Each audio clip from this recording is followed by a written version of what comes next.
नमस्कार दोस्तों, नीतीश कुमार इस बार लगता है फिर से जी हाँ मोदी और शाह को गच्चा देने वाले हैं, और वो भी तब जब अमित शाह का दिया गया बयान इन दिनों काफी सुर्खियां बटोर रहा है। आप सभी को पता है राज्यसभा के अंदर 17 दिसंबर के दिन, जी हाँ 17 तारीख आपको याद होगा, जब संविधान पर चर्चा हो रही थी, तब हमारे माननीय गृह मंत्री अमित शाह ने संविधान का नाम लेते हुए, संविधान का नाम छोड़िए, हमारे जो संविधान लिखने वाले बाबा साहब भीमराव अंबेडकर हैं, उनका नाम लेते हुए अमित शाह ने कहा था कि मान्यवर आजकल फैशन हो गया है, अंबेडकर अंबेडकर अंबेडकर अंबेडकर का नाम लेना जो है एक फैशन हो गया है।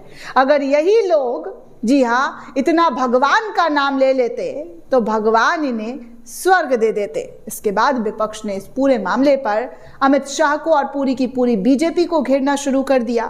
अब हालत ये हो गया है दोस्तों कि आपको याद होगा बीते दिनों अरविंद केजरीवाल ने तो नीतीश कुमार को एक खत लिख दिया था कि आप इसी पार्टी के हिस्सा है ना, जहां पर आप कहते हैं एक तरफ कि हम अंबेडकर की विचारधारा को फॉलो करते हैं, हम संविधान से चलते हैं, लेकिन जिस सरकार को आप सहयोग कर रहे हैं, सत्ता में दे रहे हैं, सत्ता में बिठाया हुआ है, उस सरकार में जी हाँ उस सरकार में अंबेडकर का, उस पार्टी में अंबेडकर का लगातार अपमान हो रहा है।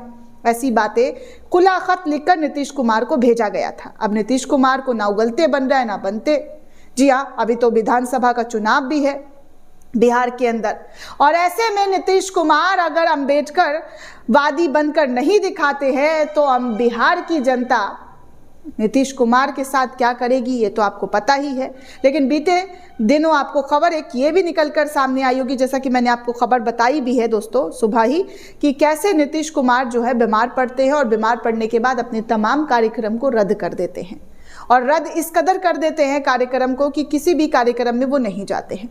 लगातार मीडिया उनसे सवाल पूछ रही है कि आप इस पर क्या सोचते हैं, जिस तरीके की बातें अमित शाह के जरिए कही गई है उस बातों पर आप क्या प्रतिक्रिया देना चाहते हैं। इस पर अभी तक फिलहाल नीतीश कुमार का कोई बयान सामने नहीं आया है। लेकिन अब खबरों की बात करें दोस्तों तो नीतीश कुमार जो है वो बीजेपी को गच्चा दे सकती है।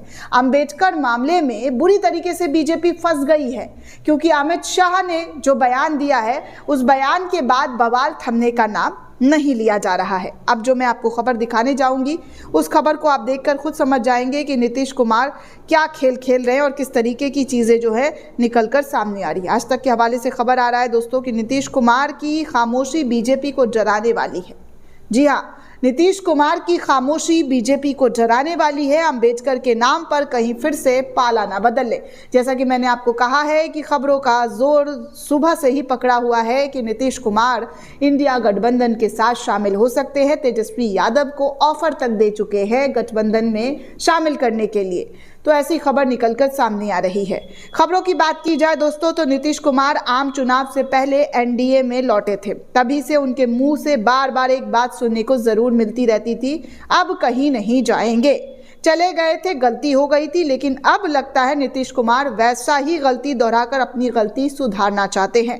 नीतीश कुमार ने फिलहाल अपनी खामोशी जो है वो इख्तियार कर ली है। माना जा रहा है कि ये खामोशी नीतीश कुमार ने अरविंद केजरीवाल की चिट्ठी मिलने के बाद अख्तियार की है, ना ही अमित शाह के मुंह से अपने बारे में राय सुनकर। जी हाँ, ना कि अमित शाह के मुंह से अपने बारे में ये राय सुनकर, क्योंकि नीतीश कुमार की खामोशी के पीछे उनके बारे में अमित शाह की राय है। लेकिन बहाना बना है अंबेडकर के बारे में अमित शाह का बयान, जिसे लेकर लगभग पूरा विपक्ष बीजेपी पर इस वक्त टूट पड़ा है। लगातार बीजेपी, जी हाँ लगातार जो है बीजेपी के खिलाफ इस तरीके से कैंपेनिंग की जा रही है कि बीजेपी जो है संविधान खत्म करने वाली है, बीजेपी जो है संविधान विरोधी है। प्रगति यात्रा पर निकले नीतीश कुमार के मन की बात भी सामने दोस्तों अब फिलहाल आ चुकी है, जो अमित शाह के बयान पर प्रतिक्रिया लगती थी। असल में अमित शाह से जब एक इंटरव्यू बिहार में एनडीए की लीडरशिप के बारे में पूछा गया तो कहा कि फैसला बीजेपी के संसदीय बोर्ड में होगा।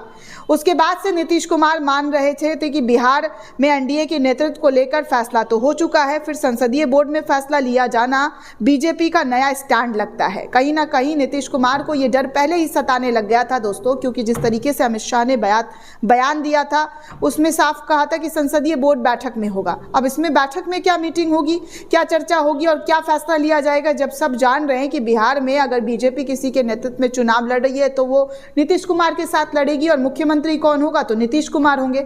लेकिन अमित शाह ने जो बयान दिया है उस बयान से और ज्यादा राड़ जो है, कलेश यहां पर साफ तौर पर देखने को मिल रहा है। कहा जा रहा है कि नीतीश कुमार मानकर चल रहे थे कि बिहार में एनडीए के नेतृत्व को लेकर फैसला हो चुका है, और अमित शाह का यह बयान महाराष्ट्र विधानसभा चुनाव से पहले एकनाथ शिंदे को लेकर कही गई बातें जैसी लग रही थी। तब अमित शाह ने कहा था कि अभी तो एकनाथ शिंदे ही मुख्यमंत्री हैं, चुनाव के बाद वो नहीं बल्कि बीजेपी के देवेंद्र फडणवीस मुख्यमंत्री जो है वो बन गए थे। आप सभी को पता है कि कितनी उठापटक हुई है महाराष्ट्र में, तो कहीं नीतीश कुमार को भी ये डर सताने ना लग गया हो कि क्या पता मुख्यमंत्री के पद पर इतना ज़्यादा वो कोशिश करते रहे हैं, लगातार जो है इतना उन्होंने बिहार में अपनी जीत दर्ज कराई है, सत्ता पाने के लिए कितना उल्टी पलटी हुआ है। तो ऐसे में जब उनको बाद में बीजेपी को गच्चा दे दे तो इससे पहले ही लगता है अमित शाह को और पूरी की पूरी बीजेपी को गच्चा देने की तैयारी नीतीश कुमार के जरिए कर ली गई है।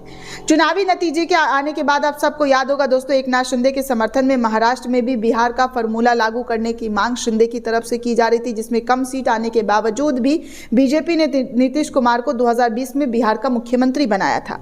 महाराष्ट्र में बीजेपी ने बिहार फॉर्मूला तो नहीं अपनाया, लेकिन अमित शाह के बयान से यह लग रहा है कि बीजेपी बिहार में महाराष्ट्र वाला फॉर्मूला लागू करने का मन बना चुकी है। अब अमित शाह के बयान पर नीतीश कुमार ने खामोशी अख्तियार कर ली है, लेकिन उनकी प्रगति यात्रा का पोस्टर उनके मन की बात को जरूर सुना रहा है, जिस पर लिखा है, जब बात बिहार की हो तो सिर्फ नाम नीतीश कुमार का हो। जी हाँ, नीतीश कुमार ने एक नया नारा आज अपने प्रगति, जी हाँ, प्रगति जो उनकी रैली है उसमें दे दिया है, नाम सिर्फ नीतीश कुमार का हो।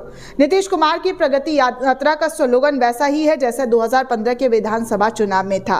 वो नारा तब नीतीश कुमार के चुनाव कैंपेन की निगरानी कर रहे प्रशांत किशोर ने दिया था। जदयू का नया स्लोगन, जब जात बिहार की हो तो नाम सिर्फ नीतीश कुमार का हो, और तब नारा था, बिहार में बहार है नीतीश कुमार है। एक बार फिर नीतीश कुमार ने एक ही तीर से सारे निशाने साध लिए हैं, एक ही स्लोगन में सभी के लिए मैसेज दे दिया है। ये अमित शाह के लिए एक बहुत ही बड़ा झटका नीतीश कुमार की तरफ से माना जा रहा है कि नीतीश कुमार ने एक ही स्लोगन में सब खाने बीजेपी के चित कर दिए हैं। जदयू में इधर उधर ताक झांक कर रहे अपने नेताओं के लिए भी, बीजेपी नेता अमित शाह के लिए भी, और फिलहाल इंडिया ब्लॉग में लालू यादव और तेजस्वी यादव के लिए भी। ऐसे में जबकि नीतीश कुमार खामोश है, अमित शाह के अंबेडकर पर दिए गए बयान के बाद जदयू के कार्यकारी अध्यक्ष संजय झा समर्थन कर चुके हैं। वक्फ संशोधन बिल हो या संविधान का बहस या मुस्लिम समुदाय के जुड़े हुए मुद्दे हो, जदयू के पूर्व अध्यक्ष केंद्रीय मंत्री राजीव रंजन उर्फ ललन सिंह की बातें तो बीजेपी नेताओं जैसी ही देखी जा रही है, लेकिन ललन सिंह एक तरह से प्रधानमंत्री नरेंद्र मोदी की इच्छा के मुताबिक चल रहे, तो वहीं दूसरी तरफ बीजेपी के सभी सहयोगी दल के प्रवक्ताओं को एनडीए की भाषा बोलनी चाहिए, लेकिन मौजूदा हालात में ये नीतीश कुमार के मनमाफिक नजर नहीं आ रहा है। हो सकता है नीतीश कुमार अपना मन बना चुके हैं और कभी भी बीजेपी का साथ छोड़ सकते हैं, क्योंकि आज उन्होंने एक ऐसा नारा दिया है जिससे बीजेपी पूरी तरीके से चित होते हुए नजर आ रही है। बात बिहार की हो, नाम नीतीश कुमार का हो, जदयू के नए नारे से, और जी हाँ, जदयू के नए नारे से बीजेपी की जोरदार तरीके से जो है सारी जो उनके मन में ख्याली पुलाव पक रहे थे, वो तमाम ख्याली पुलाव को नीतीश कुमार ने एक ही बार में सिरे से झटक दिया है। अब आप सोचिए कि बिहार में चल क्या रहा है। बिहार में ऐसे ही सब कुछ नहीं चलता, ऐसे ही नीतीश कुमार बीमार नहीं पड़ जाते हैं, तो सब कुछ सोची समझी स्ट्रैटेजी के तहत हो रही है। दोस्तों आपको क्या लगता है, हमें कमेंट करके जरूर बताइएगा। साथ ही साथ चैनल को ज़्यादा से ज़्यादा लाइक, शेयर और सब्सक्राइब करना बिल्कुल भी ना भूलें। धन्यवाद दोस्तों।